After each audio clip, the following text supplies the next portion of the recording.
It's not how much we give but how much love we put into giving. সত্যি আমাদের ফান্ডে হয়তো অত টাকা থাকে না যে আমরা এই আর্থিকভাবে পিছিয়ে পড়া বাচ্চা এবং আর্থিকভাবে পিছিয়ে পড়া মহিলাদের পাশে খুব বিশালভাবে সাহায্য নিয়ে দাঁড়াতে পারি।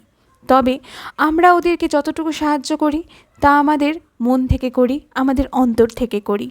তবে আপনারা যদি আরও বিপুলভাবে আমাদের পাশে অর্থাৎ ওই পিছিয়ে পড়া মানুষগুলোর পাশে এগিয়ে আসেন তবে খুবই সুবিধা হয়।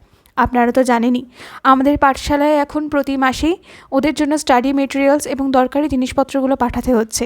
তার থেকে যদি আপনারা কিছু সাহায্য করতে চান তাহলে কিন্তু আমাদেরকে দিতেই পারেন, তাহলে আমরা খুবই বাধিত হই।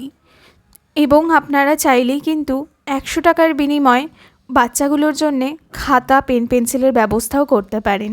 তাহলে আপনারা কিন্তু ওদের পাশে অবশ্যই দাঁড়াবেন, এই অনুরোধটাই রইল।